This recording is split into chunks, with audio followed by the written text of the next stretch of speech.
everybody. Children, How are you? good afternoon, Children's It's good to see all of you.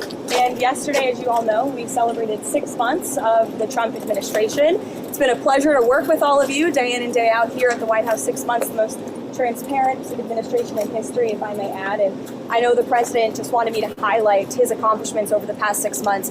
If you, as you all remember, because you all covered it on the campaign trail. I want to stop something. Somebody put up a comment I want to address. This comment is permeating, and it's almost like it's a way to subvert Trump supporters. People keep saying, oh, he's going to have presidential immunity. Okay, let me explain this as I've been told by some people who know. Presidential immunity covers acts that you do as president. They don't cover acts that you do when you're not president, and they don't cover acts if the operation or the actions were taking place for an extended period of time when you're president and when you're not president. So the idea of what they're going to try and do is say that whether it's sedition or treason, that Obama has been involved in this stuff outside the realm of his time as president and has continued after being president. That way, they then can tie it in. So when people tell you, and they say, you know, he's probably going to take presidential immunity, it's because that's another thing that's going around, and it's going around to try and get people disillusioned. Now, one of these judges, they may indeed say, yeah, he's entitled to presidential immunity. It's possible.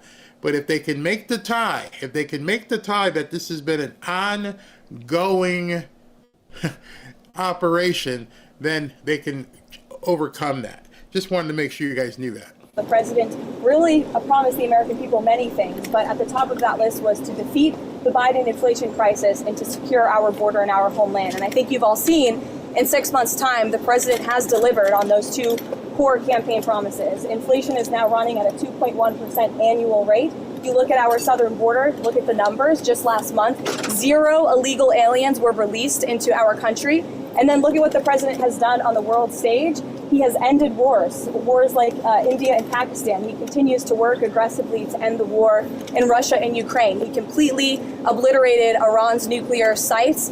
He has continued to hopefully negotiate a ceasefire between Israel and Gaza to end that conflict and release all of the hostages. We've seen many of the hostages released as a result of this president's efforts. And this president is working around the clock every day to deliver on the promises he made. You also look at some of the cultural issues, to abolish DEI from our federal government and our military, to effectively end men and women's sports, which is a huge common sense policy that the American people support. And then if you look at the president's strong executive orders that have effectively ended the chemical castration of young children in our country. Just today, Washington, D.C. Children's Hospital in this city has announced they are no longer going to be prescribing puberty blockers to minors. This is a huge win for America and our children. There's certainly more work to do, and the president is doing it right now, and he will continue for the next 3.5 years. But certainly we've accomplished so much in just 6 months, and I'm happy to take some questions.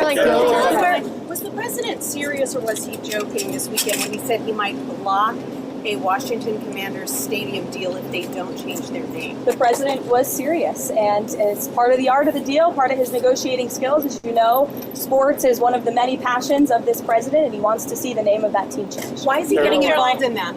Why does he see that as part of his purview? I think you've seen the president gets involved in a lot of things that most presidents have not. He's a non-traditional president. He likes to see results on behalf of the American people. And if you actually poll this issue with sports fans across the country and even in this city, people actually do support the president's position on this and the name change. What will he do about that, Thank you, Caroline. White House's reaction. Thank you, Caroline. And then Mary, you can go. Thank you, Caroline. What is the White House's reaction to Senator Chuck Grassley today releasing the formerly classified Clinton annex showing that the Comey-led FBI failed to fully investigate Hillary Clinton's use of a private email server, also failed to really look into thumb drives with potential national security risks on them, and emails from President Obama? It comes as no surprise, unfortunately, and I think that's why you've seen the FBI open up investigations into the individual you mentioned and some others as well. Caroline, why hasn't the president just ordered the FBI to release the full Epstein files, just get it all out there? The president has said if the Department of Justice and the FBI want to move forward with releasing any further credible evidence, they should do so. As to why they have or have not or will, you should ask the FBI But does he about still that. anticipate releasing more information, Caroline? It's up to the Attorney General. Does the president have any message for the countries that are planning to attend the two-state solution conference that's taking place later? All right, so you're starting to see the pattern in what I was saying. It's what they're not asking. Hello? Anybody want to talk about the Tulsi Gabbard stuff? No? Epsteiniacs? Oh, nothing about Tulsi Gabbard, eh? Oh, okay. I'm not quite sure he has a particular message for those countries. I think the president's message on this conflict we've seen in the Middle East taking place for far too long that has become quite brutal, especially in recent days. You've seen reports of more people dying. The president never likes to see that. He wants the killing to end, and he wants to negotiate a ceasefire in this region. He wants to see all of the hostages released from Gaza. That has been a top priority for this president. Within this 6 months, we have seen many of the hostages released, including the last living American hostage, Edan Alexander, which was a result of this administration's diplomatic efforts and approach to ending this conflict. And again, this is another conflict that the president inherited from the previous administration, who was so weak and incompetent, it led to so much chaos and death around the world, but this president is focused on solving it. Kelly, go ahead. Thank you. So at 6 months, the president is also experiencing some pushback from members of his own MAGA base, especially on the matter of the Jeffrey Epstein files. Is the president satisfied that his own supporters are not heeding his call to let it go and to move on? I know the president would reject that, Kelly. In fact, Epstein. These are supposedly reporters from major outlets. The woman who just answered that question, she's the president of or used to be the president of the White House Correspondents Association. She works for NBC. Nope, we're going to talk about Epstein. You guys got anything you want to talk about? The treason that's taking place? Anybody? Anybody want to talk about that? Oh, okay. he cited over the weekend some polls showing that his approval rating with the Republican Party is actually at an all-time high. He's polling 90 to 95% amongst Republicans right now. That's higher than any Republican president or any leader of this party ever. The president is the creator and the leader of the Make America Great Again movement. It's his baby that he made, and he knows what his supporters want. It's transparency, and he has given them that on all accounts when it comes to everything this administration has done, especially when it just comes to the president himself, taking questions from all of you in the press corps on a near daily basis, multiple times a week. No question is off limits here at this White House, not just for the president, but myself as well. Caroline, on immigration. Call on Kash Patel to do more. Again, as I just answered, the president has told the Attorney General and the FBI Director to release any credible evidence that they find, and he also signaled to them over the weekend to move forward with unsealing the grand jury documents that were under seal by various judges across the country, and I believe the Attorney General has taken the proper legal action to do that. Caroline, on immigration. You mentioned there also Israel, we've seen stepping up some attacks in Gaza. Has the president expressed his frustration with Netanyahu, and how does this impact the ceasefire negotiations? Well, It's almost as if these people didn't even hear anything the last couple days. It's like they're in a completely different bubble. Hey, can we talk to you about Netanyahu and Israel? It was stark as I was watching this, and I'm like, okay, this is going to be great. They're going to all jump in here and ask questions. This should be very telling to you. It terrifies the media to even discuss this stuff. They can't even go near it. I mean, I didn't see the whole thing. I'll wait and see it with you. But nobody's asking about the big elephant in the room. And I'm sure she's waiting. Can somebody ask about what Tulsi Gabbard's doing? No? Israel? Epstein? Seriously? the president enjoys a good working relationship with Prime Minister Bibi Netanyahu and stays in frequent communication with him. He was caught off guard by the bombing in Syria and also the bombing of a Catholic church in Gaza, which, as you know, I addressed at my briefing last week. And in both accounts, the president quickly called the prime minister to rectify those situations. And we saw Secretary Rubio intervene when it came to Syria. We saw a de-escalation there. And as for the bombing of the Catholic Church in Gaza, the prime minister did put out a statement saying this was an accident and they deeply regretted that action on behalf of the state of Israel following his conversation with the president. Has the White House taken a position on Maria Salazar's work visa bill? And ideally, what does the president want to see with a work program for aliens? So now they've gone to Marie Salazar's bill, which I showed you earlier today, which was the one where basically if you've been here for 5 years, you get to stay. So again, another question, completely off base. Don't even want to talk about it. Again, I know you asked me about that last week, and I regret to inform you my answer remains the same. I don't think that's the focus of the White House right now in terms of legislative priorities, but certainly I promise you I'll get a readout on the bill. But as I reiterated to you before, the president does not support amnesty for illegal alien criminals, and I think the tragic circumstance that took place in New York City this past weekend underscores the priority of this president to secure our homeland and to deport illegal alien criminals and public safety threats from our country and our community. That's this president's priority. That in the last several months, Americans have become more hesitant about President Trump's different ways that he's been conducting immigration. They think that it's going too far. Is the White House going to limit any ways that it is enforcing immigration across the country? I think the Trump administration is going to continue to focus on removing public safety threats and illegal alien criminals from sanctuary cities. The president himself has said that's the priority for him in this administration, which the vast majority of Americans do still support removing illegal, heinous criminals from their communities. And ultimately, the best poll that was ever taken was on November 5th, when nearly 80 million Americans voted to re-elect this president, largely because of his immigration policies. And we've seen they've been a resounding success. Again, 0 illegal aliens were released into the country last month. That's a good thing for all of us standing here and for Americans across the country. And Caroline, there are reports that President Trump or that FBI agents going through the Epstein files were told to flag President Trump's name if it came up. Is that something the president was aware of, or something that he directed those agents or the Department of Justice to do? I don't believe that's something the White House was aware of. You'd have to ask the FBI. Caroline, is President Trump satisfied with how aid's being distributed in Gaza right now? Look, the president is the reason that aid is even being distributed in Gaza at all.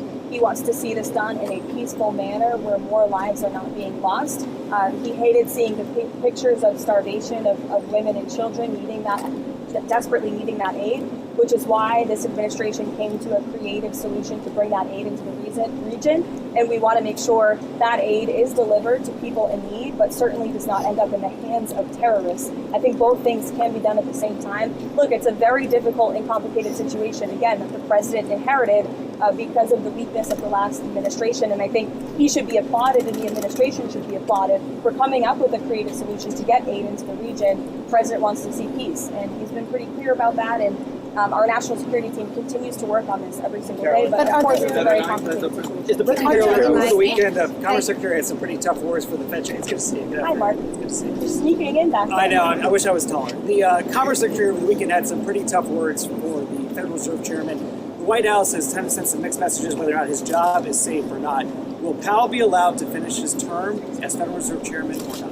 Look, Mark, the president talked about this and answered these questions for you pretty extensively in the Oval Office. He has no plans to fire the Fed chair, but he has been very transparent in expressing his displeasure with Jerome Powell's management of the Fed and also his policies. And the president is right, by the way. He's been saying this for a while, but finally, economists and experts are agreeing with him that Jerome Powell should cut interest rates. If you look at our country, by every economic metric right now, it is booming. Look at the trillions of dollars the president has brought in foreign investments. Look at inflation, like I said, it continues to go down. He's basically defeated it in just 6 months. If you look at the massive deregulatory campaign this administration has lost. Look at the cost of goods. The cost of oil is down 20%. We've added 700,000 jobs to the economy in just 6 months. The manufacturing sector is ticking up again. By all accounts, this is a good economy. In fact, the Wall Street Journal, wherever you are, did in fact give credit for that today. They said that the economy has its swagger back, which is one way to put it. But I think that it's true. And I think that the Fed chair needs to lower interest rates. The president is right about that. And finally, people are catching up to the president. Brian, go ahead. Yes. Has the president shared any additional thoughts on privatizing the TSA? Privatizing the TSA. I haven't heard him talk about that, but perhaps It's almost like they said, can we pick as many questions as we possibly can that'll be nothing close to this stuff? Privatizing TSA, raise your hand if that's even giving. You have to imagine when they're asking these questions because they're going to either write a story or make a post or something, and you're asking whether or not the president of the United States is talking about privatizing TSA. I think he's kind of busy. I'm pretty sure he's working on something, in case you haven't noticed. Nobody cares about your privatization of TSA. We just got to take our shoes off and keep them on at this point. And you're asking that kind of question on a day like today. This was today. Be a good idea. I think we can all agree there's a little bit of bureaucracy when you move through an airport, but I'll get with the president, or perhaps you can ask him yourself next time, Brian.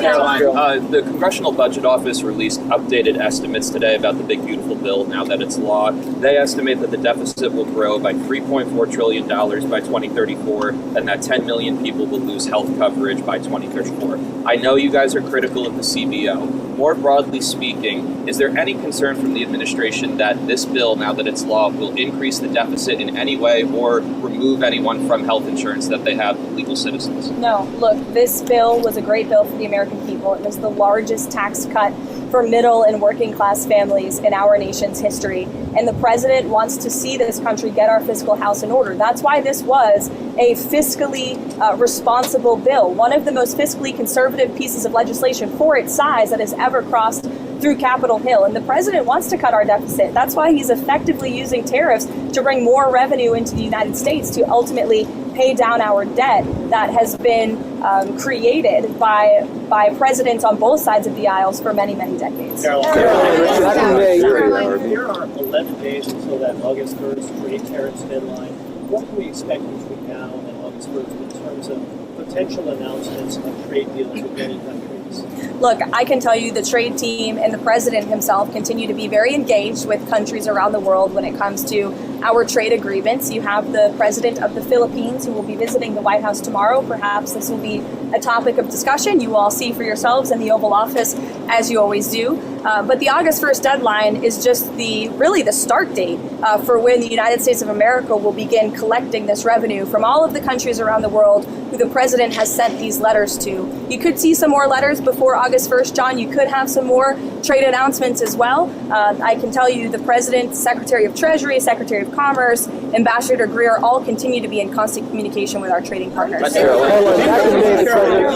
Yes. Yeah, thank you. How did you see the tariff negotiations with South Korea being fundamentally different with those with Japan? I can check in on the status of the South Korean trade talks for you. Visiting Lebanon regarding disarming Hezbollah. Does President Trump still believe diplomacy? Who is visiting? So Tom Barak. Special Envoy Tom Barak is visiting Lebanon regarding disarming Hezbollah. Does President Trump still believe diplomacy can work with Lebanon while Hezbollah keeps its weapons? Look, I think the president wants to see diplomacy work with Lebanon and all of the partners in the Middle East. You know, the president has been very clear when it comes to his priorities for Iran, and he obliterated their nuclear capability. And I understand that the administration continues to be open to talks with Iran if we deem them necessary. As for Tom Barak's trip, I know the president supports him and he's doing a great job in Syria. Caroline. According to the House Judiciary Committee, the Biden administration sent nearly $1 billion in taxpayer funds to the left organization in Israel to oppose Israeli Prime Minister Benjamin Netanyahu. What is the White House reaction? Well, it's not a surprise to me that the previous administration sent billions of dollars overseas for useless priorities that don't advance America's interests. We've seen a lot of that, which is why this administration has been very focused on clawing a lot of that money back and making sure the American government is spending American tax dollars on America's priorities. Thank you, guys. I'll see you later.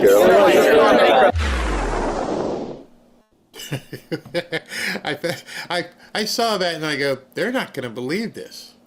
We have the biggest crime in American history. We have people being accused of treason. The biggest crime in the country, in our law books, treason. The DNI director came out over the last 2 or 3 days and dropped a whole bunch of information, posted a whole bunch on X, and not one single question from the media.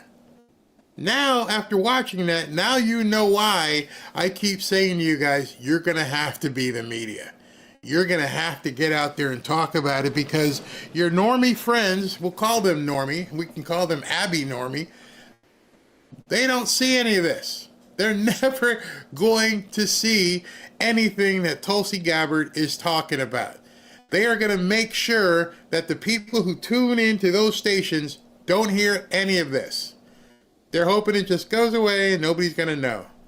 And then, when somebody gets arrested, it'll be like, oh my God, the Trump administration is going after their opponents. Don't let people be surprised about what's happening. It's on you at this point. Every single one of you in the chat could have done better than those idiots around Caroline. Lord help us.